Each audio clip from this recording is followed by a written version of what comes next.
So you're having thoughts that you don't want to be here right now and you're in a dark place.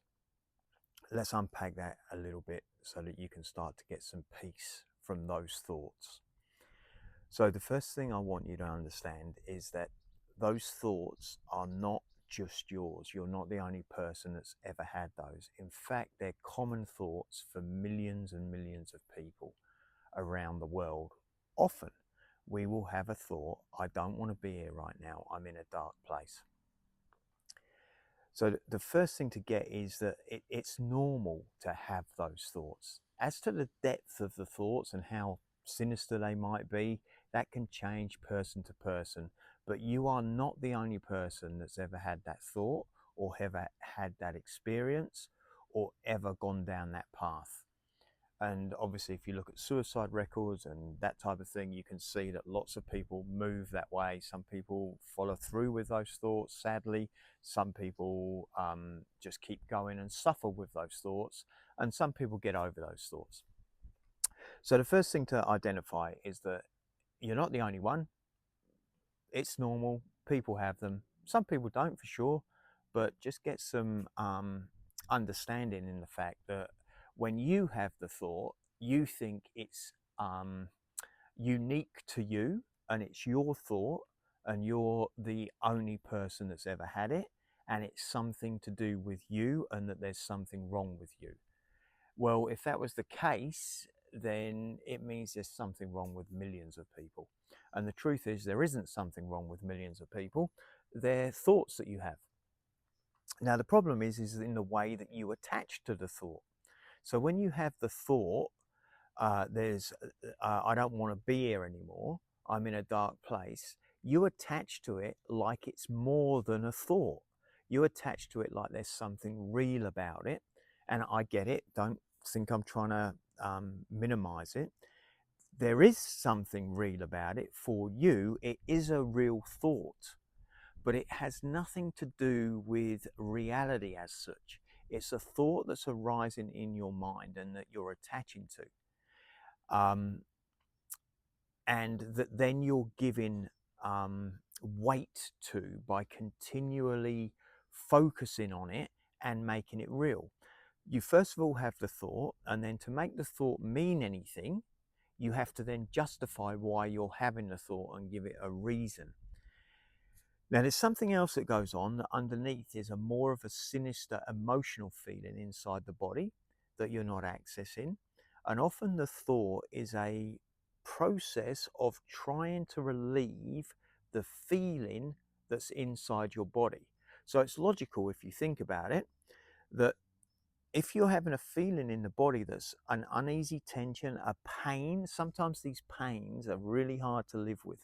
And that's why people will become alcoholics, drug addicts, all sorts of other things, because they're having a feeling that they're not processing in their body, an unprocessed emotional experience or energy in their body, a charge, if you like, that in their body, they're having that experience, and the mind, the brain, the ego has to make sense of it.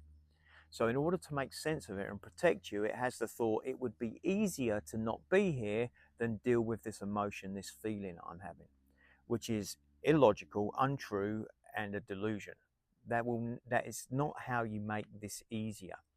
So, but first of all, what's happening is the thought comes up, I don't want to be here anymore. Then you start to follow the thought down its natural process, and you start to come up with all the reasons and justifications as to why the thought is real.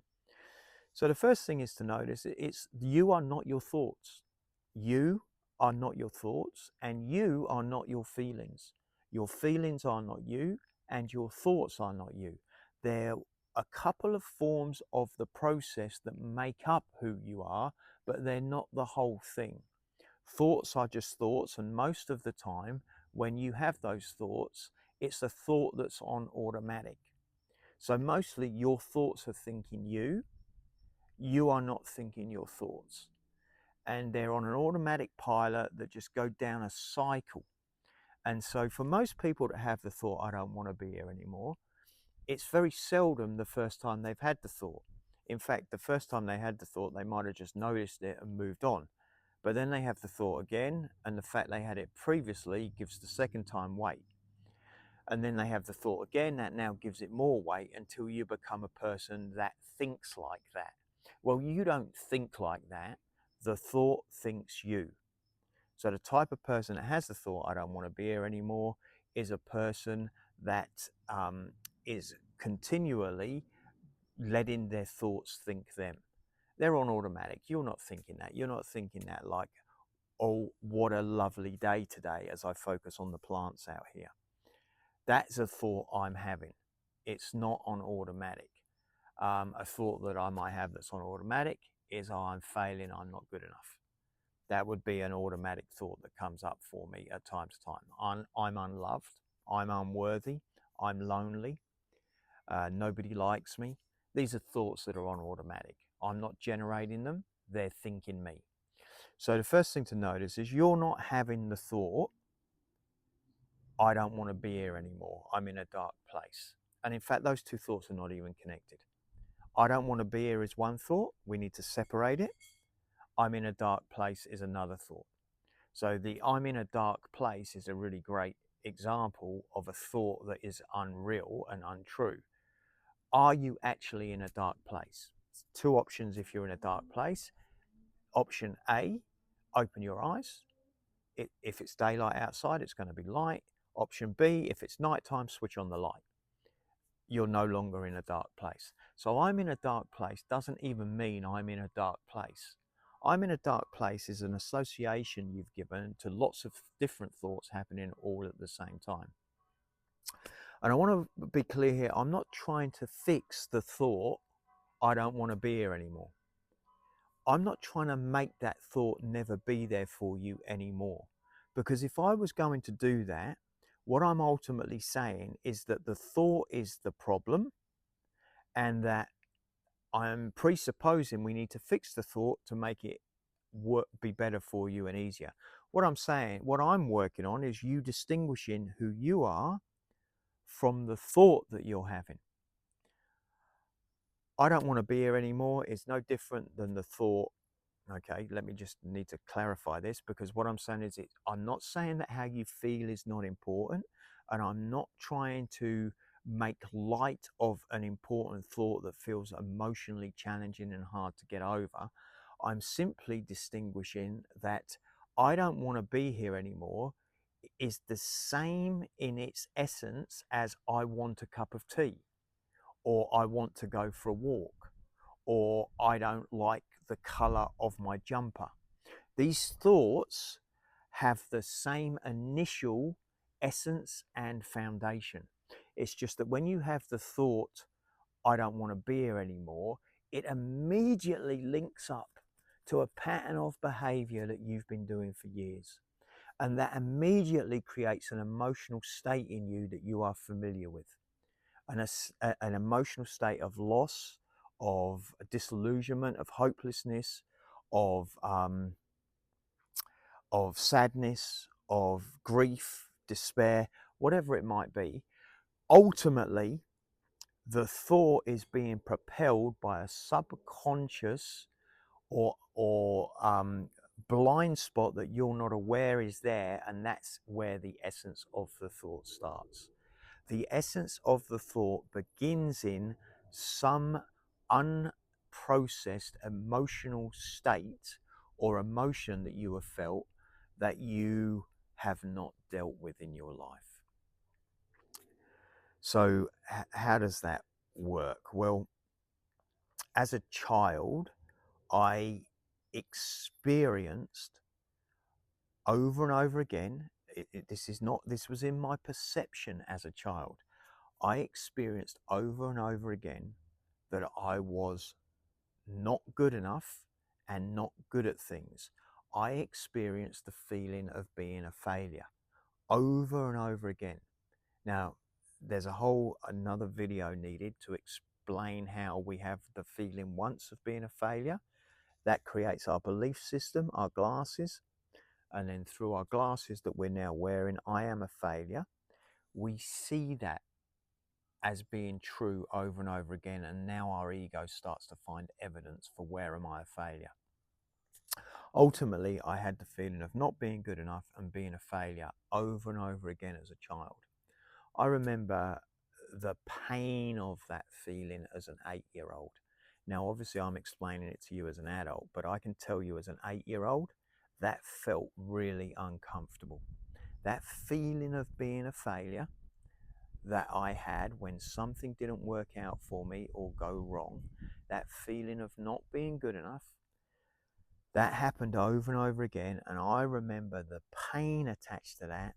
And I can tell you, when I was 8 years old, I remember having the thought, I don't want to be here anymore. As young as that, I can recall it. And as I got older, things didn't work out with girls. People made fun of me. People were mean to me. Friends didn't want to be my friends. Things I tried kept failing. Other people around me succeeded. I came last in a race instead of first. I attempted to do something that I failed at.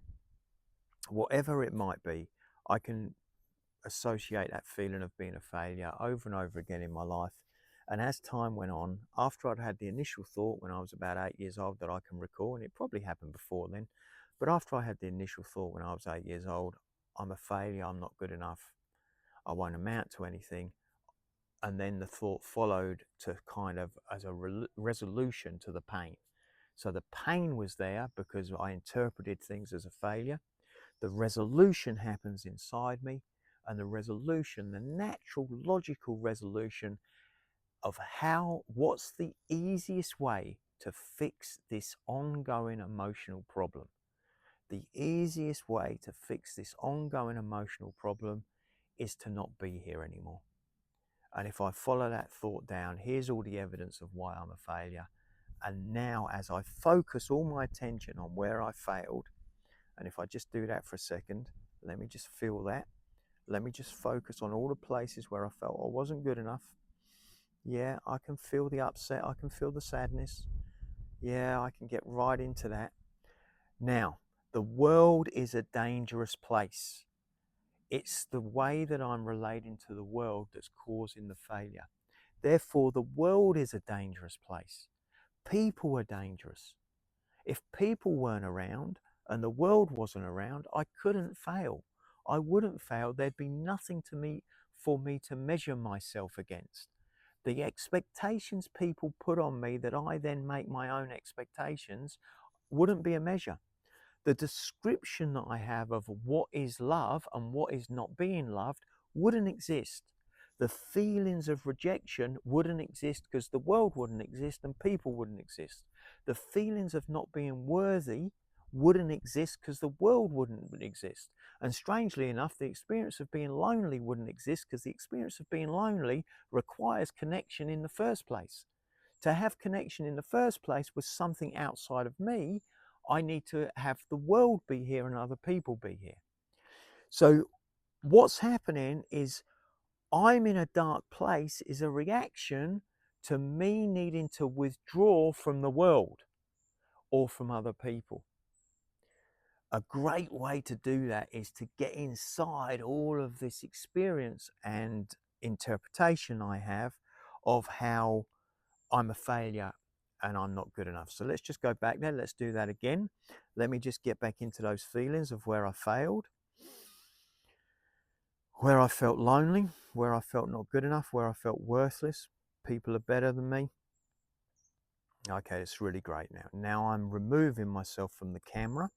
I'm removing myself from connection with you. I'm removing myself into a safe place, a deluded safe place. It's not really safe. It's dangerous, really. But I'm going to what is a safer place than the world. I'm going inside myself. So now I'm insular. Now I'm inside myself, and I'm not going to come out to anyone that loves me.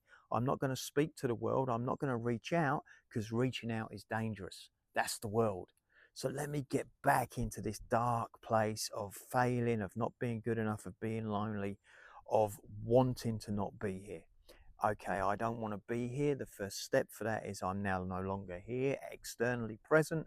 I'm now internally inside my own body, inside my own mind, connecting more intensely with my own automatic thinking. And now I've got thinking I can start to generate and find evidence for the thought, I don't want to be here. As I do that, I can give validation to those thoughts. Now I can find all the evidence where I was rejected, all the evidence where I wasn't good enough, all the evidence where people didn't treat me how I thought they should, all the evidence where I failed. All the evidence is like, come on, guys, if you've lived, you've got evidence. It's not about finding evidence, it's about how you deal with the evidence you find.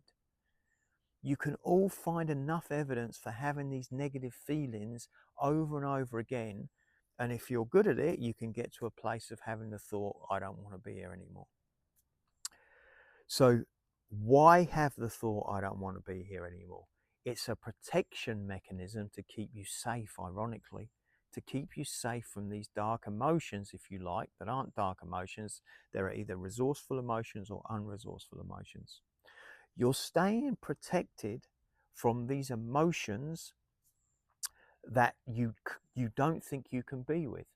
So when you have the thought, I don't want to be here anymore, when you have the thought, I'm now in a dark place, I want you to ask the question, what is it I'm emotionally trying to avoid? That this perceived outcome of not, the natural progression of not wanting to be here, what pain will that end for you that you subconsciously believe you can't be with? The thought, I don't want to be here anymore, is designed to create an outcome of you not being here anymore. Whether you go through with it or not is irrelevant. It's designed to create an outcome of you not being here anymore. The purpose of you not being here anymore is to resolve the problem of what emotion or feeling am I trying to avoid? Have I not completed for myself? Am I still grieving over? That has me not want to be here anymore? And how am I in this present moment identifying with the pain of that? So the pain of I'm a failure is available to me all the time because I've felt it in the past. Any state we felt in the past, we can always go back to, and it can be triggered by any event that happens in the present moment. In fact, when I was setting up for this video, the thing that I used, the clicker I used to start the video and turn the video off, wasn't connecting. I immediately can go to the feeling of, oh, this is so hard, I'm a failure, over a little tiny thing like that. And if I wasn't focused on making this video, I can then go down the path of things don't work out for me, I'm not good enough. The point is whatever feeling you created as a child in the past, as a feeling from a perception you had, you can always go back to. So that feeling of being a failure is available for me at any time I want to go back to it. And all I need to do is adjust my focus. You have to go insular. You have to go inside. Then once you're inside, you have to find those thoughts. So now I'm withdrawing from the world. I'm withdrawing from you. I'm withdrawing from the camera. And I'm finding the feeling of I'm a failure, which is going to lead me to a dark place, which is going to ultimately, if I wanted it to and had the time, I could take myself to a thought of, I don't want to be here anymore, it's too hard. Mastery over our painful feelings, and mastery over our emotional state, and mastery over our emotions in general is the way to break free of the cycle of these type of thoughts. For a lot of people, the pain and the thought is too great. This is when they opt for a withdrawal, an opt-out, anything you're addicted to, drugs, alcohol, sex, PlayStation, anything you're addicted to is a way of checking out. Often for people of those thoughts, cigarettes, or ultimately the ultimate checkout for people is suicide. And that's an inability to be with the painful thoughts any longer. It's nothing to do with the thought, people don't love me. It's nothing to do with the thought I'm a failure. It's nothing to do with the thought I'm not successful. It's to do with the pain, the emotional pain that's happening inside that you think you can't be with anymore. Now you can be with it, you just think you can't. Okay, so what do we do about that? So first of all, we need to detach the thought from who you are. This is the most important thing. You are not a person that thinks they can't be here anymore and feels the pain of not wanting to be here anymore. You are a person attaching to the thought that you're having, that I don't want to be here anymore. Now, you have millions of thoughts every day. There is a number, I can't remember how many they estimate, but you have millions, billions of thoughts every day. There are millions and billions you don't attach to. And if you don't train your thinking or yourself to detach from these thoughts, you become your thoughts. Most people are living as their thoughts. They're not their thoughts. Their thoughts are operating separate to them. When you were born into the world, like I said, there were a series of thoughts available to you. One of the thoughts that was available to you, it's not yours. You didn't create it. It doesn't belong to you. It just floats around in this morass of thoughts we have that we attach to different ones at any given moment.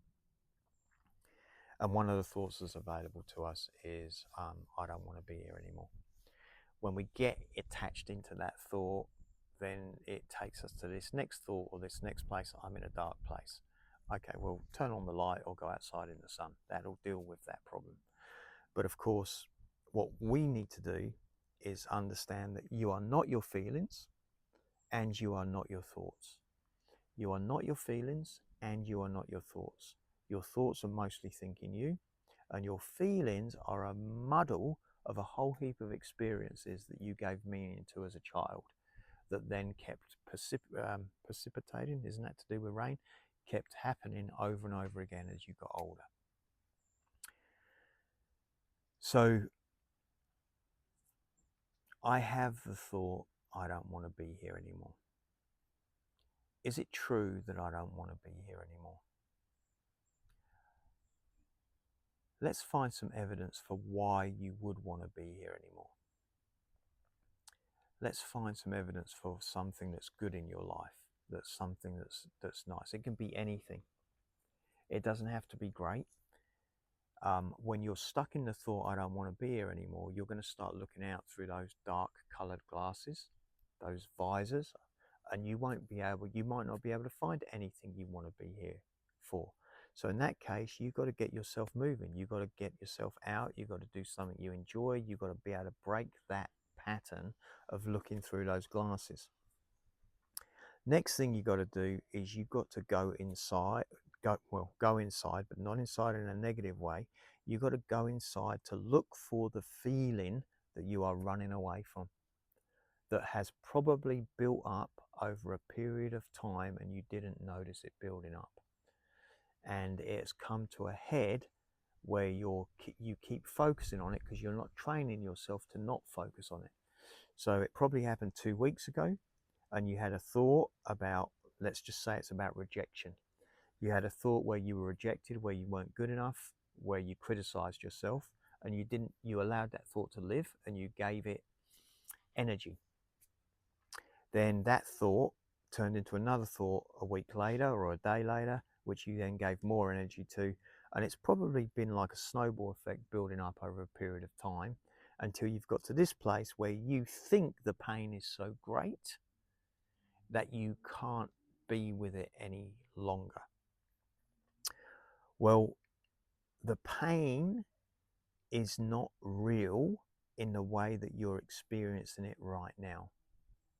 And if you start to be present to what is the pain connected to? Is it connected to you feel unloved? Is it connected to you feel rejected? Is it connected to you feel lonely? Is it connected to you feel not good enough? Is it connected to you feel powerless? Is it connected to that you feel out of control? Whatever that thought is connected to, then you need to be present with the thought and ask yourself, is it true? Is it real? And then look, why am I not loving myself? Why am I rejecting myself? Why am I committed to this pattern? And the reason you commit to the pattern is because it feels safer to do a pattern that you know that you can control. Like if you're having the thought, I'm not good enough. If you're having the thought, I don't want to be here anymore, I'm going to suggest that you've become an expert at that thought. I bet you've done this before. I bet you know how it feels. I bet it's like as familiar to you as your favorite teddy bear was when you were a child, as your favorite blankie was when you were a child. I bet this gives you as much comfort inside in a negative way as that blanket did as you're a child. You hold it like a blankie that you used to carry around as a kid, or a teddy bear, or your favorite toy. You hold this thought in exactly the same safety driven program and pattern that you held those comforters with. And just like those comforters, I mean, I sucked my thumb till I was 13 years old. Eventually, the dentist said to me, if you don't stop sucking your thumb, Russell, it's pushing your front teeth out and I'm going to have to put braces on you. And it was hard work to stop sucking my thumb at 13 years old. But I used that as a comforter. That was my comforter. I felt safe, relaxed, and comfortable when I sucked my thumb. This thought, I don't want to be here anymore, is as comfortable to you as that comforter that you used as a child. And what it does is it makes you right and it makes everybody else wrong.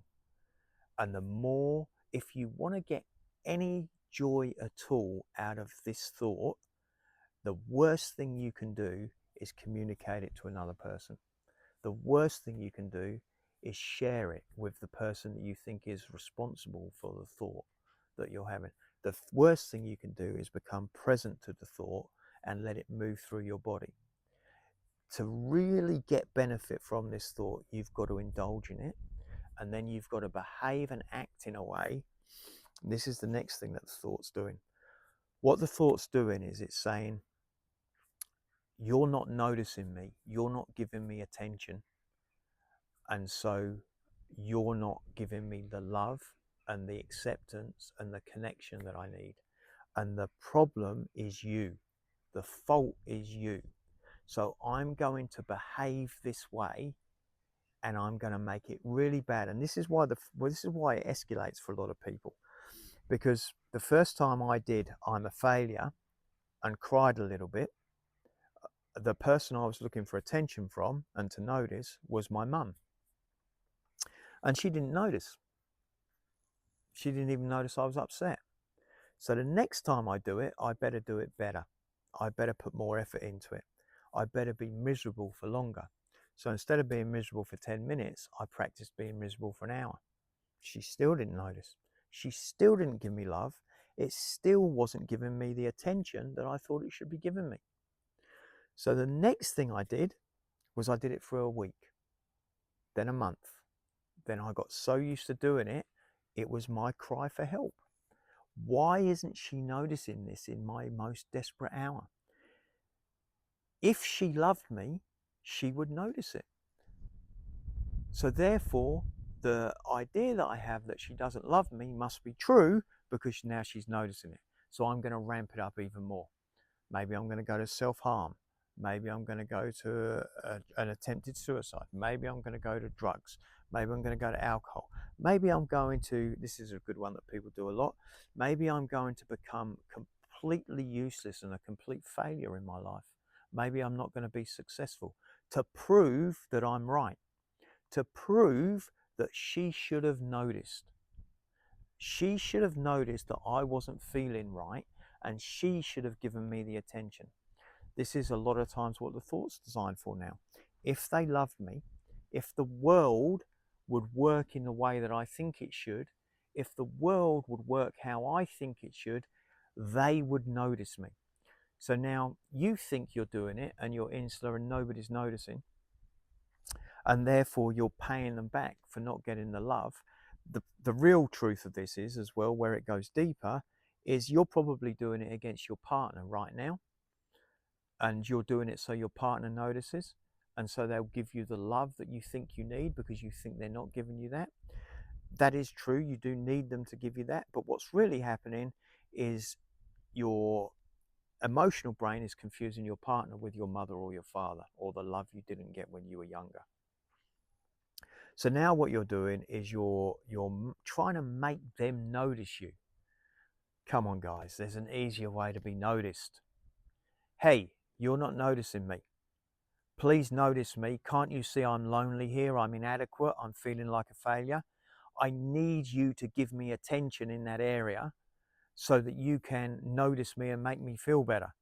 Tell me that you're not ignoring me and that you don't not love me or that you don't not want me. Please tell me those things. Again, if you do that, you're going to be screwed because you won't be able to get any joy out of this feeling. So you don't ask for what you want. You don't ask for the very thing. As a child, you may not get the thing you want, but honestly, it's not the thing you want is not the important issue here. It's not the important part of this. You just think it is. You think the thing you want from your mother is what's causing the problem. It's not that that's causing the problem. What's causing the problem is that you think they should notice, and if they don't, you think you're not loved. Well, love doesn't come from outside, guys. It comes from inside. Acceptance doesn't come from outside. It comes from inside. The healing needs to happen on the inside. You don't need your partner to do anything to feel connected. You don't need the world to behave anyway to feel connected. You don't need people. Just like I'm demonstrated a few times during this video how I can remove myself, I can also bring myself back into the world.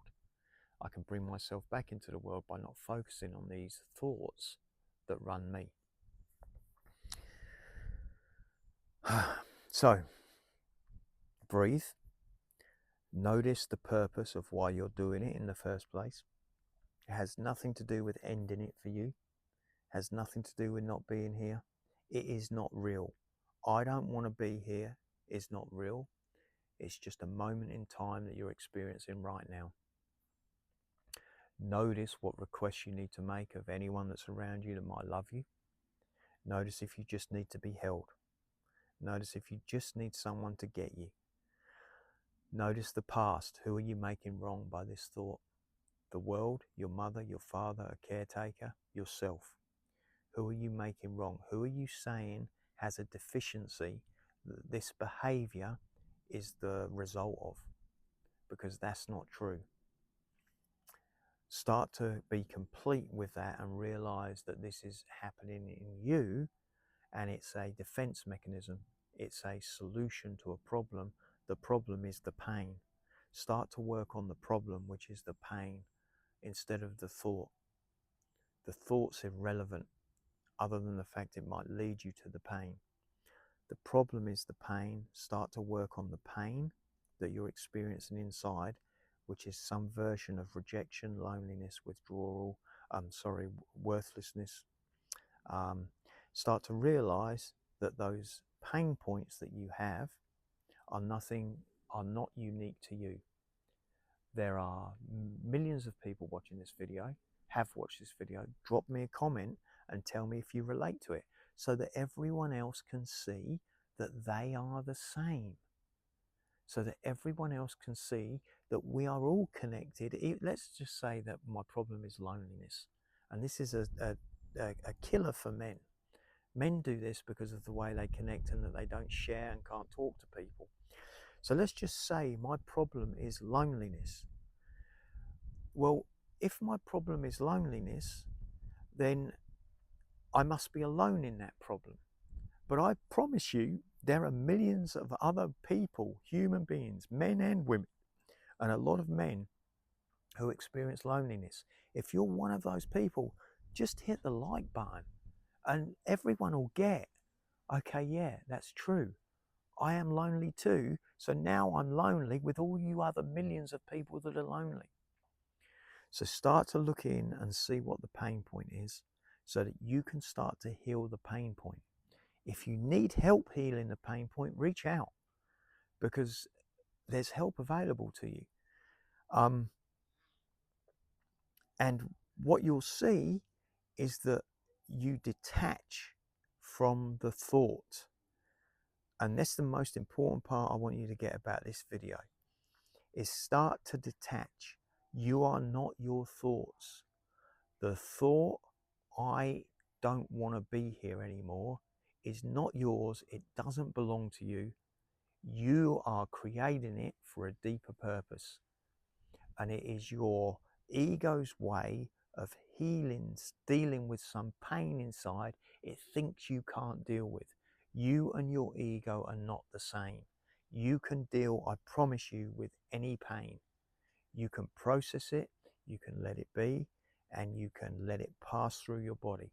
you can become a conduit for negative emotions, unresourceful emotions, versus a resistor. The thought, I don't want to be here anymore, is caused by the resistance of a pain that you don't think you can handle, and you can handle it. Please, if this video is beneficial to you, share it, like it, subscribe it. Subscribe here, so make comments so I know which ones you get benefit out of, so I can direct my videos that way. That's it for now.